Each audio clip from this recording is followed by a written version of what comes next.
Le décryptage ce matin des dernières décisions de la Commission électorale nationale autonome Sénat à propos de l'article 242 du Code électoral. Que comprendre, vous le savez très bien, cet article 242 et qui parle de l'attribution et bien de la répartition des sièges aux législatives 2019, les interprétations, l'interprétation dans les états-majors politiques, dans les différents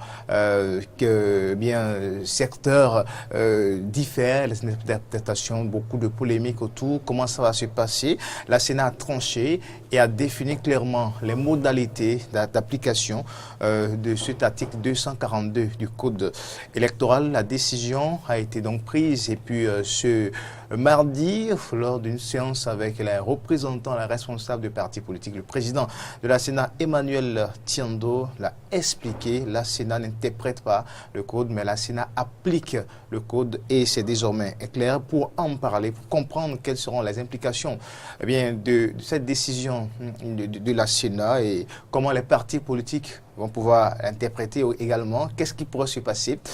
Eh bien, c'est à débattre sur ce plateau de matin, Léden, avec Landry Adelakoun, juriste et l'Etama à droite, et puis Arnaud Doumao, journaliste, analyste politique. Chers invités, bonjour. Bonjour. Alors, merci d'avoir répondu quand même à notre invitation. Vous savez, c'est l'actualité. Et puis, je sais que nous avons pu joindre les deux confrères ou les deux invités au dernier moment, puisque c'est l'actualité. Vous avez répondu. Cotonou pour Glodibé, ce n'est pas facile non plus. La direction de Eden Télévision vous remercie, le Diaspora FM vous remercie pour cette promptitude et surtout la disponibilité à chaque fois être à nos côtés pour éclairer la lanterne, bien sûr, du peuple. Nous sommes à quelques jours des législatives, voire quelques jours encore, si on peut le dire ainsi, dépôt des dossiers à la Sénat de la Commission électorale nationale autonome. Et puis, la question à propos de la répartition, de l'attribution des sièges définis par l'article 242 du Code électoral, qui a suscité beaucoup de polémiques, a été tranchée par la Commission électorale. Landry Adelakoun, dites-nous, qu'est-ce qu'on peut comprendre de cette décision prise par la Sénat? Merci, monsieur le journaliste. Je voudrais déjà saluer les téléspectateurs de Eden TV et les auditeurs de Radio Diaspora FM pour cette confiance renouvelée. Et déjà, je pense qu'il est heureux de constater que l'organe en charge des élections ait pu finalement décider et informer les citoyens sur la compréhension à avoir de l'article à polémique, la disposition de l'article 242 du Code électoral. Parce que, vous savez, il y a à peine une semaine, sur ce même plateau, je disais que nous sommes en train de faire peut-être, et je ne sais pas, une mauvaise critique à l'endroit de la Cour constitutionnelle, en ce sens qu'à l'étape actuelle, il ne revient pas à la Cour de nous donner la compréhension à avoir de l'article 242, mais plutôt à l'organe chargé des élections tel que défini par le Code électoral.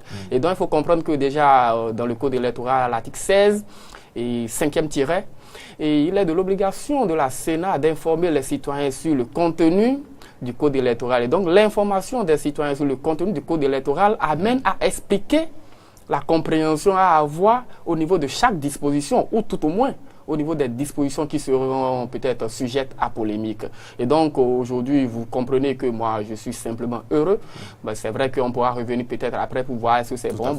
Mais je suis simplement heureux que un organe de la République ait pu véritablement respecter la légalité, ait pu respecter une disposition, parce que jusque-là, j'étais un peu offusqué de constater que la Sénat essayait de tourner en rond alors que les dispositions du Code électoral sont claires. Et donc c'est un plaisir. Et maintenant, par rapport à ce qui a été défini, je pense qu'il faut déjà saluer l'esprit de concision et peut-être encore de précision de cet organe qui, en quelques, je pense, 4 tirés ou 5, a pu quand même détailler ce qu'on pouvait retenir de cette disposition. Et donc, c'est très important. J'estime qu'à l'étape où nous sommes, vu les polémiques, vu déjà les inquiétudes, je pense que chacun de nous sommes fixés maintenant sur la compréhension réelle à avoir de cette disposition. Donc, en attendant de revenir à vous par rapport à la compréhension, justement, Arnaud Doumao, dites-nous, est-ce que cette décision de la Sénat,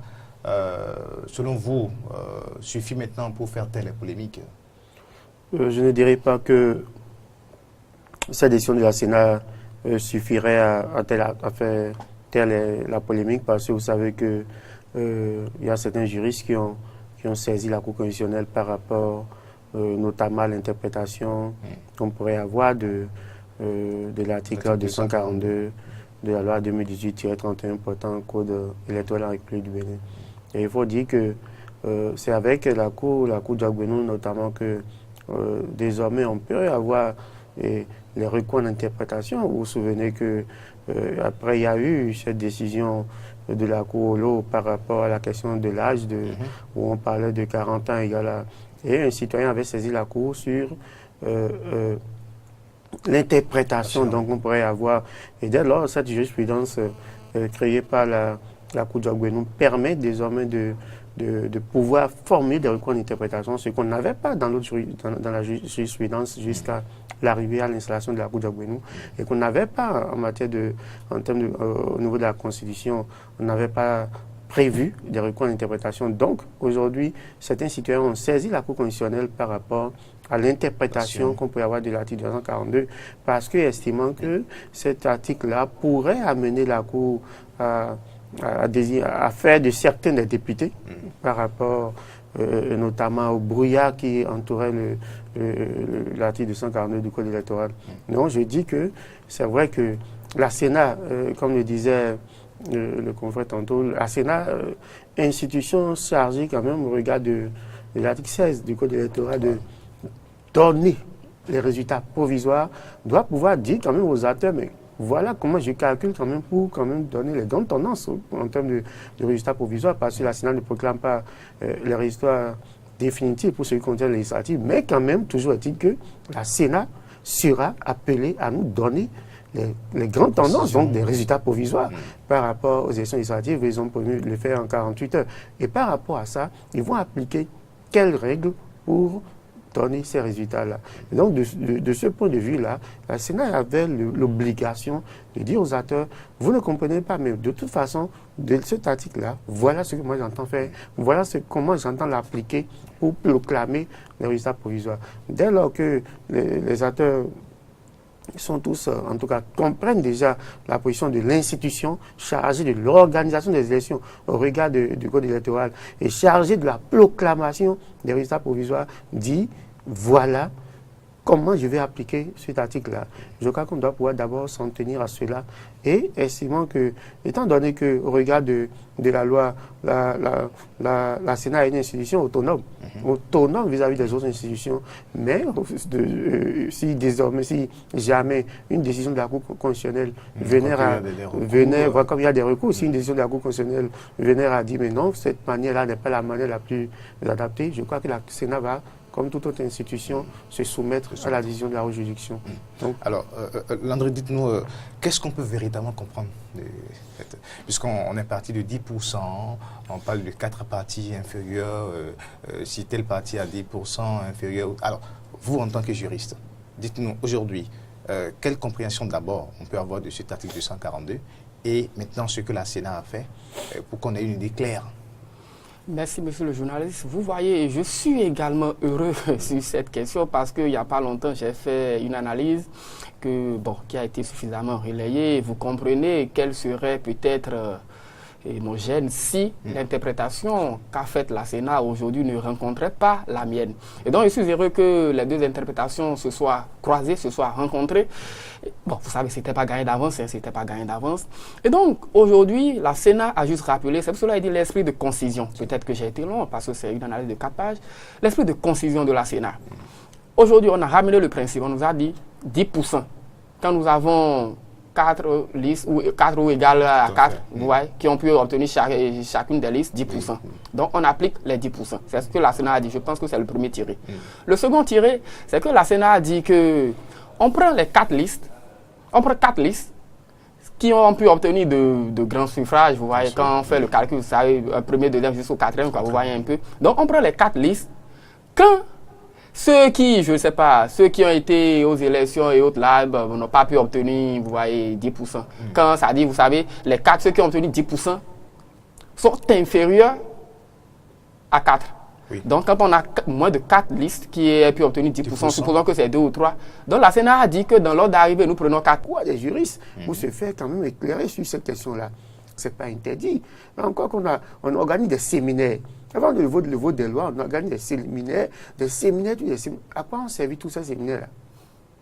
On n'a pas compris. Est-ce que ces séminaires n'ont pas permis aux gens de dire, bon, quels sont les conquêtes qu'on a dit 242? Ou bien quand les députés ont fait séminaire, c'est pour se regarder, bon, 242, bon, ça fait... Non, mais c'est vrai qu'aujourd'hui, le débat n'est quand même plus là. Hein, puisque non, mais on doit pouvoir... quand même à définir les conditions. Oui, mes chers amis, on doit pouvoir faire ce débat-là pour dire aux gens, ceux-là qui vont siéger pour la 8e législature, que ce n'est pas bien pour l'image de notre Assemblée nationale, pas bien pour l'institution. Parce que cette façon de faire les choses cache d'autres intentions Non, je peux pas dire que ça cache d'autres intentions, parce que de toutes les façons, l'article 242 ne soit pas appliqué pour la mouvance à part et pour l'opposition à part. Pour tous les partis. Pour tous les partis. Donc, on ne peut pas dire que ça casse les intentions. Donc, c'est pour dire que, vous savez, c'est l'initiative de la loi. Lorsque vous avez des députés à l'Assemblée nationale, des gens qui vont à l'Assemblée nationale et qui savent que la première activité parlementaire, c'est légiférer. Légiférer, contrôler l'action du pouvoir. Et lorsque les gens vont à l'Assemblée nationale et ils ne savent pas que c'est quoi légiférer, ils attendent donc que des projets de loi tombent du gouvernement tout le temps. Puisque la question de la loi, l'initiative peut être parlementaire ou l'initiative peut venir de l'exécutif. Et lorsque vous allez à l'Assemblée nationale, je vais être député parce qu'il y a construit des latrines dans mon quartier, je demande des suffrages, on vote pour moi, il va à l'Assemblée nationale. Je ne sais pas ce que va faire l'Assemblée nationale. J'attends carrément que des projets de loi viennent d'en haut. On se comporte comme des étudiants. Donc on constate, on dit, bon voilà, c'est ce que le gouvernement veut. Hein. Bon, en tout cas, moi je suis partant.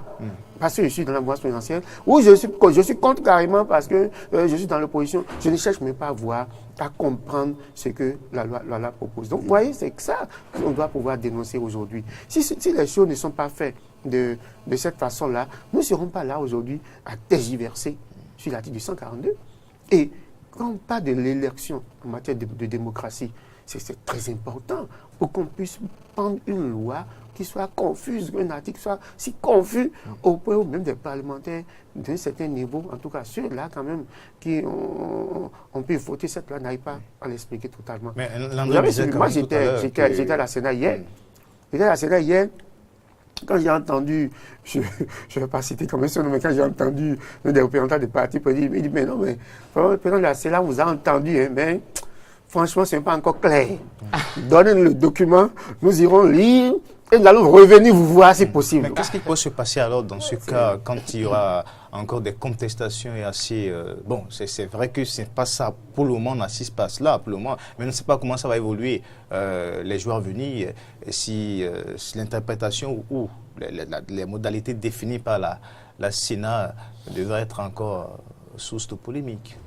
Vous savez, c'est là où je voudrais rejoindre mon vis-à-vis tout à l'heure. Puisque, heureusement, dans l'analyse également, je l'ai dit, c'est écrit, que Portalis nous a enseigné jusque-là que une loi doit être claire, limpide.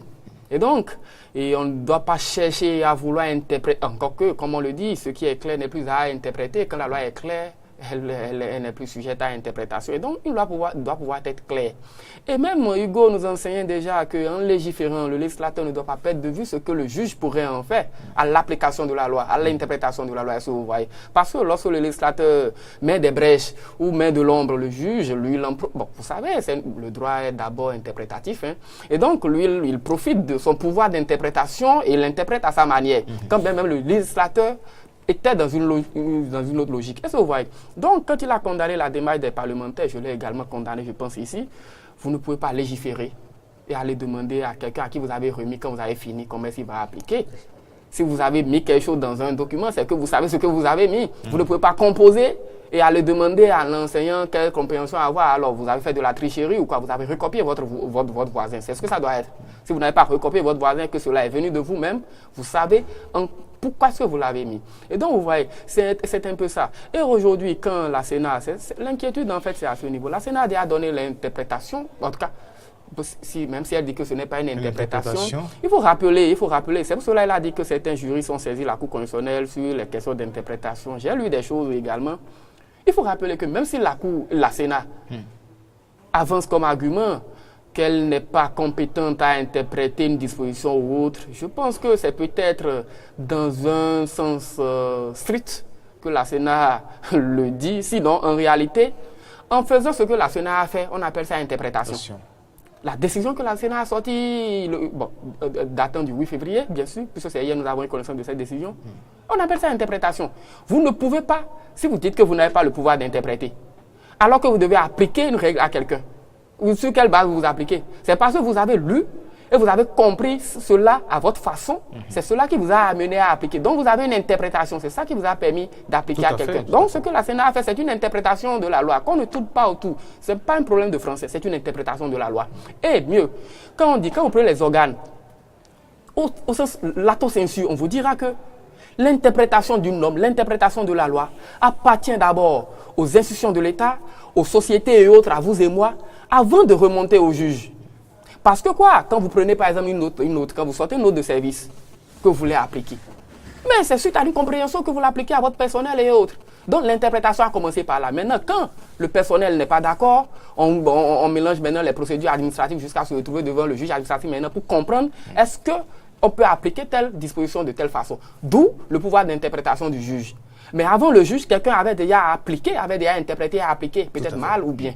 Donc vous voyez, c'est un peu ça. Aujourd'hui, la Sénat a donné une lecture. Est-ce que la Cour constitutionnelle pourrait remettre en cause cette lecture de la Sénat? Cela m'embarrasse un peu parce qu'il a rappelé, nous avons une Cour constitutionnelle aujourd'hui qui est de plus en plus imprévisible. Vous voyez, les questions de recours en interprétation, les questions où on revient sur l'autorité de la chose jugée. C'est-à-dire, vous voyez, l'édifice même du droit constitutionnel aujourd'hui est en train de prendre un coup. Et donc, les notions classiques que nous avions par rapport à la procédure constitutionnelle, par rapport au droit constitutionnel, sont en train d'être remises en cause. Et donc, si on devait rester dans la logique classique, je vous dirais tout rapidement que si on arrivait à saisir le juge constitutionnel pour déclarer peut-être contraire l'interprétation qu'a faite la Sénat, le juge constitutionnel doit pouvoir donner raison à la Sénat. Soit le juge déclare le recours irrecevable, soit le juge trouve que la Sénat a parfaitement raison. Mais malheureusement, nous avons... Mais si le contraire se produisait? Justement, c'est là où j'en venais, parce que nous avons une Cour constitutionnelle aujourd'hui qui franchement innove. Qui innove parce que déjà même la remise en cause de l'autorité de choses jugées, par exemple, c'est vraiment une innovation. Une innovation. Maintenant, je ne sais pas, quand on parle généralement d'innovation, c'est quand c'est bon. Généralement, je pense que c'est quand c'est bon. Donc, moi, je ne sais pas si c'est bon.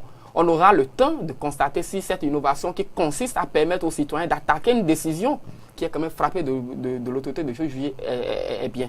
Et donc, maintenant, si la Cour arrivait à le faire, je pense même que la Cour n'a pas intérêt à le faire. Non, vous savez, la Cour n'a pas intérêt à le faire. Parce que quoi? Le rôle même de l'État, le rôle, la vocation des institutions de la République, c'est d'assurer la tranquillité, la quiétude, et surtout la sécurité juridique.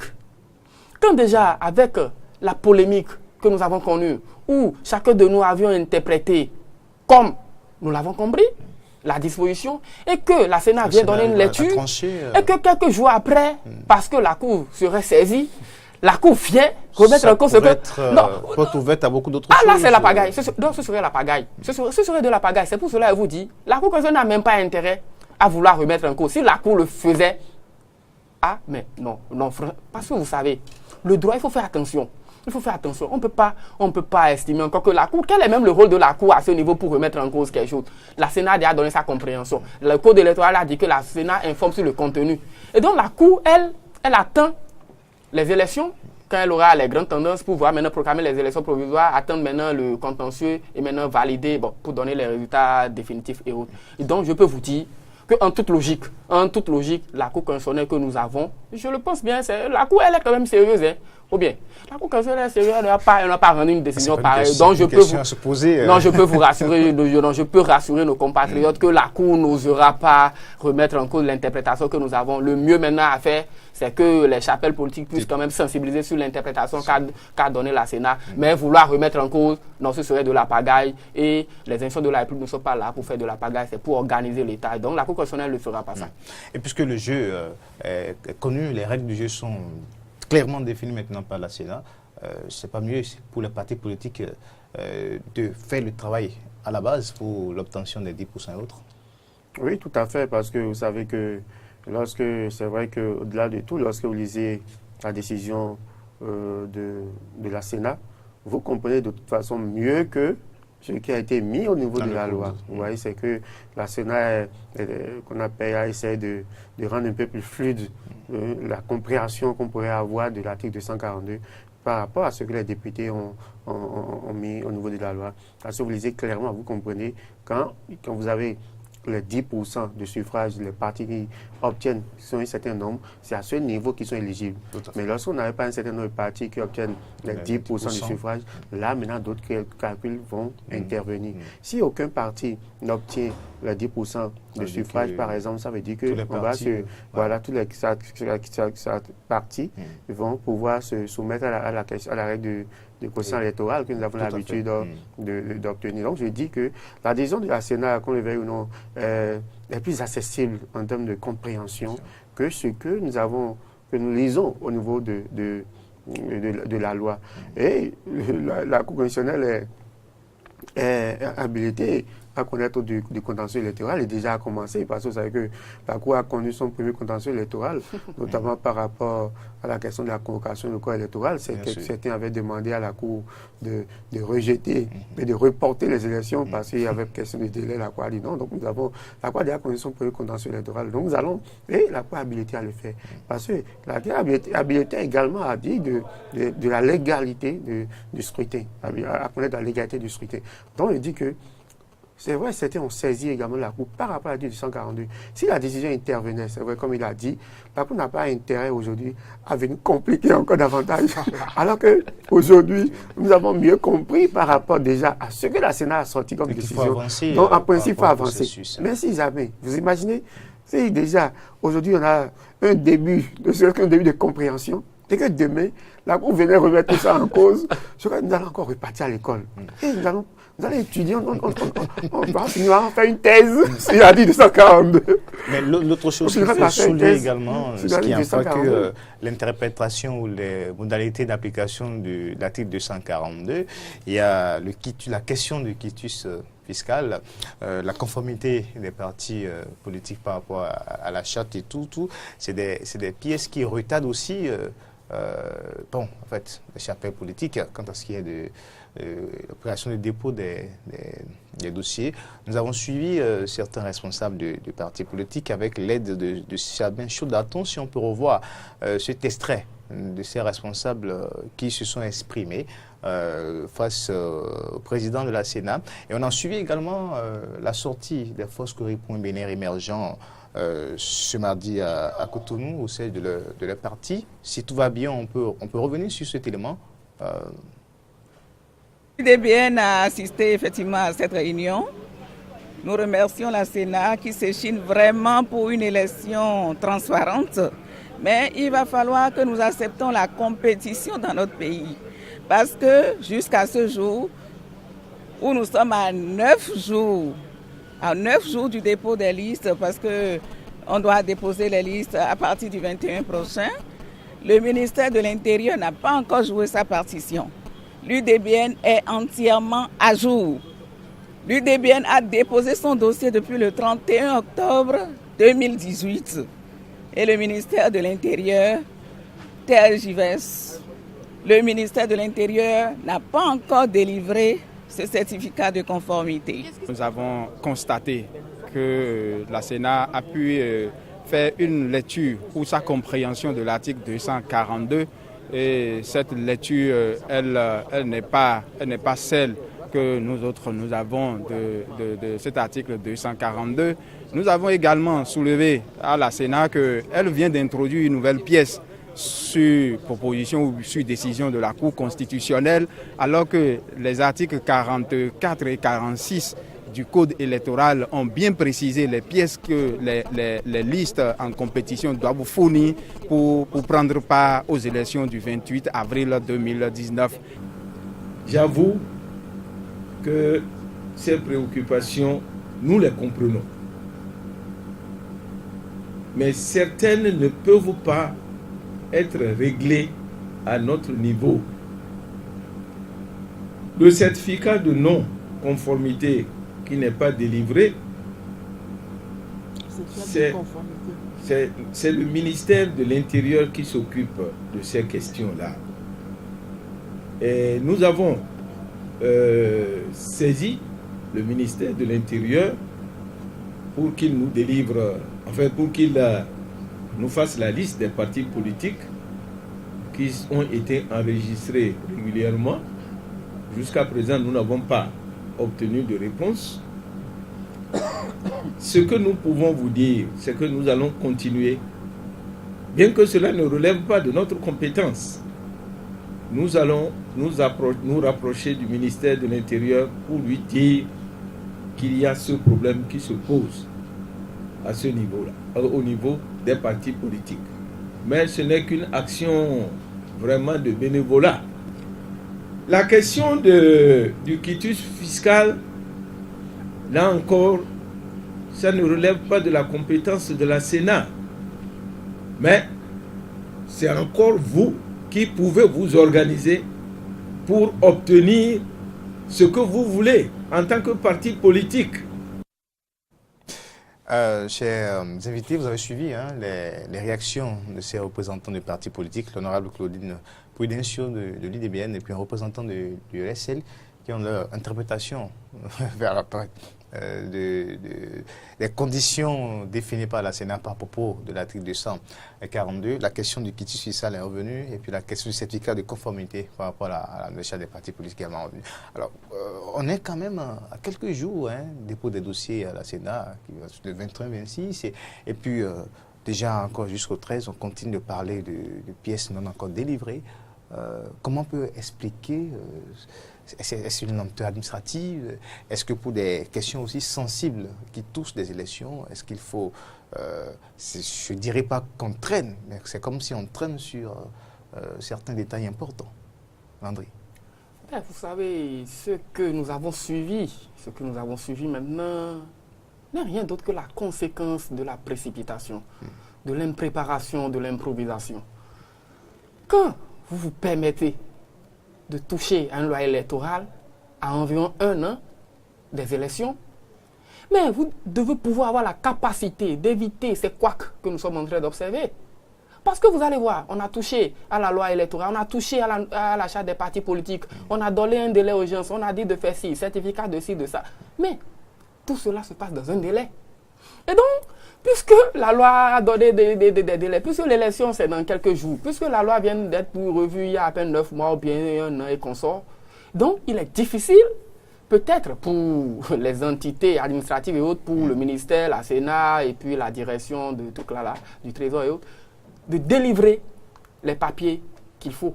Attends. Mais quand vous avez pris, on sera même d'accord, c'est normal parce que les réformes, il faut faire des réformes pour avancer. Mais quand vous avez fini de faire les réformes et que les lois ont été adoptées, promulguées, tout et tout, vous êtes conscient de l'obligation ou bien des exigences de votre nouvel arsenal juridique et donc vous agissez en connaissance de cela. Et donc vous mettez les moyens, vous mettez même le personnel. S'il y a des choses à faire, vous les mettez à la disposition pour que les gens puissent quand même avoir ce qu'ils veulent avoir. Parce que la lenteur face à la délivrance du quitus fiscal, alors que pièce essentielle du dossier de candidature et la question de certificat de conformité qui est une nouveauté, vous le savez, qui est une nouveauté que la Cour a bien voulu ajouter aux conditions ou aux critères, voilà, au dossier à déposer, la Sénat. Bon, vous savez, je dis la Cour parce que la décision de la Sénat quand la Sénat a décidé d'ajouter le certificat de conformité au dossier à déposer, ce n'est rien d'autre que la conséquence d'une décision de la Cour constitutionnelle.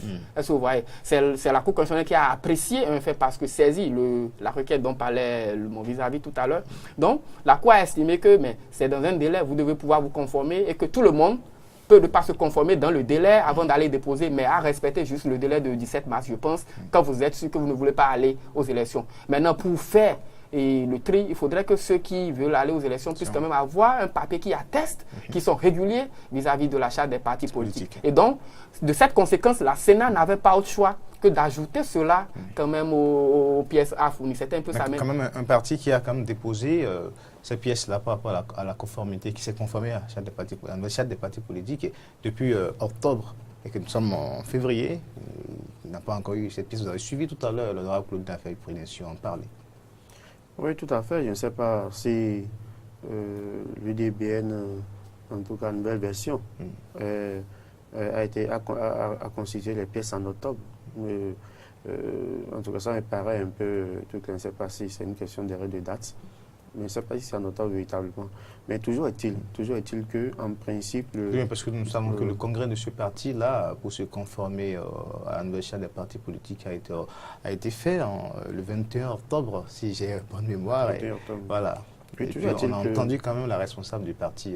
Toujours est-il que, en principe, le ministère de l'Intérieur a environ 2 mois pour étudier les dossiers et donner une suite au dossier. Quand la présidente de l'UDBN dit, par exemple, qu'ils ont déposé les dossiers et qu'ils n'ont pas de suite, ça pose un problème. Et je dis aujourd'hui, par rapport au délai, aux contraintes de délai que nous avons, le ministère de l'Intérieur, en principe, ne devait même plus s'accorder ces délais de 2 mois-là pour étudier les dossiers. Et c'est là le problème, le problème que nous avons aujourd'hui au niveau de la décision de la Cour. Quand la Cour dit qu'il faut forcément qu'il y en puisse, dès lors qu'ils veulent aller aux élections du 21 au 26, puissent quand même être à jour, donc obtenir ce certificat de conformité, la Cour devrait faire injonction également au niveau du ministère au ministère de l'Intérieur de délivrer, de raccourcir donc le délai d'étude des dossiers par rapport également à cette échéance-là. Parce que lorsque le juge constitutionnel écoute le délai par rapport à l'article 56 de la loi 2018-23 portant charte des partis politiques, qui dit que la loi votée en 17 passé, qui donne 6 mois aux partis. Donc, les partis ont jusqu'au 16 mars prochain pour se mettre en conformité. Mais la décision de la Cour, que nous avons d'ailleurs saluée en son temps, dit, si vous ne voulez pas aller aux élections, il n'y a pas de problème. Vous avez le délai jusqu'au 16. Mais si vous tenez à aller aux élections, vous vous conformez avant. Mais au même moment, il va falloir également, en prenant cette décision, peut-être penser qu'il faut que les institutions de la République également, notamment le ministère de l'Intérieur, qui doit étudier et donner une suite au dossier, quand même, il faut que ce délai également soit écouté, si tant est qu'on doit pouvoir permettre à certains partis d'aller aux élections. Et moi, j'ai salué quand même la diligence au niveau du ministère de l'Intérieur, mais on a souhaité que les choses aille beaucoup plus vite. On accélère beaucoup plus. Parce que vous savez, quand vous suivez un peu, les FCB ont eu également des observations. L'USL également, ils ont déjà eu des observations. Je n'ai pas compris pourquoi au niveau de l'UDBN n'ont pas des observations, ou bien peut-être tout va très bien. Alors qu'à l'époque, on a eu à entendre quand même qu'il y a des dossiers qui manquaient au niveau de l'UDBN, que le ministère avait attiré l'attention. Est-ce qu'en tout temps, ils se sont déjà conformés, ils se sont en tout cas régularisés et que juste ils attendent une suite qui doit être donnée. On n'en sait rien parce que justement on n'est pas au niveau du ministère de l'Intérieur, on n'a pas les informations au niveau du ministère de l'Intérieur. Mais toujours est-il qu'au niveau du ministère de l'Intérieur aujourd'hui, on doit aller beaucoup plus vite. On doit aller beaucoup vite par rapport au délai. Parce que si vous n'allez pas beaucoup plus vite et vous laissez les cours aux critiques, vous permettez aux gens de trouver des prétextes, mais il n'y aura pas de compétition. Parce que quand on parle du ministère de l'Intérieur, cela quand même relève du pouvoir exécutif. Et on pourrait dire, et cela a juste dit qu'on fait quand même, on met certaines pressions pour, en tout cas, on met quand même en œuvre des manœuvres, on met des manœuvres pour empêcher la compétition, pour favoriser d'autres, pour délivrer le certificat de conformité à certains et pas à d'autres. Mais je dis au niveau de tous les dispositifs, nous avons un problème. Notamment pour la question du cursus fiscal. Il n'y a pas la connexion. Il n'y a pas la connexion. Et on dit, mais il faut forcément obtenir le cursus fiscal en ligne. Vous allez sur le site, ça ne marche pas pour certains. À Cotonou, ici déjà. Tant de problèmes à régler pour accélérer. À Cotonou, ici déjà, les candidats n'arrivent pas à obtenir le cursus fiscal. Parce qu'au-delà de tout ce qu'on peut dire, quand même, tous ces candidats-là qui iront aux élections n'ont pas assez des centaines de parcelles. Il y en a quand même qui sont encore à l'occasion, qui quand même veulent être candidats pour les élections-là. Et pourtant, ils n'arrivent pas à obtenir le cursus fiscal parce que le système mis en place ne le permet pas.